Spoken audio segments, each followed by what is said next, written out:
na nga guys, so makikita nyo dyan, pauwi ako niyan galing sa school, paghatid ng asawa ko. So yan, nandyan ako sa kanto ngayon yan ng Quemino Medina Avenue, pag-stop light yan. Sinubukan ko pang habulin stop pero biglang kaya hindi na nakakabot. Tingnan ko na lang umabot ako sa, sa may pedestrian, sigurado hindi ako kaya natras ko ng konti.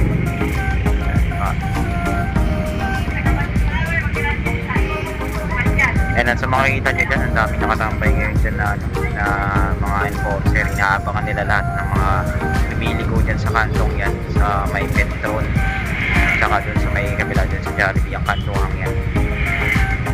Kasi sinenyasan pa ako nung isa, kala niya liligo ako dun pumunta sabi niya, kasi pwede sanang lumiligo diretso. Eh yung iba kasi mula doon, yung nagmumula dun sa may Jollibee, papaligo. Etong nasa likod ko niyan ng mga oras na yan, yung angkas rider na huli yung pala yun. Ayan na, yun na inabangan talaga nila ulit. Mapapansin nyo sa video guys na habang paligo yung mga ibang mga sasakyan, makikita nyo na may mga tumatawid kung nagpupula dito sa may mismong lane, na may mismong pinaka left lane. Ayan, inabangan sila lahat. Huli talaga. Ang dami na huli dyan.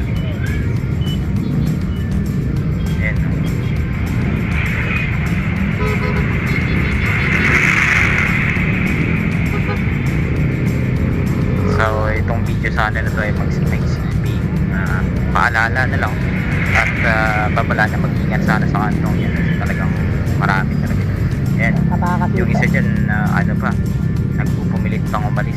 Ayan, gagaw ng enforcer yung susi niya kasi pinipilit yan sa mangkuat. Ayun, pinipilit na mga agawin na enforcer yung susi kaso ayaw ibigay sa kinuha na ng rider mismo yung susi. May backup na. Ayun na, talagang na-hold na talaga siya. Pagka ganyan sana sa susunod sa lahat ng mga rider, makipag-cooperate na lang. Mapapakausapan din naman yan sila. Pero pag ganyan na parang nilalabanan mo sila, lalo na ganyan ang init, sigurado mainit yung mga ulo ng mga enforcer na yan. Ayan na, nag-green light na.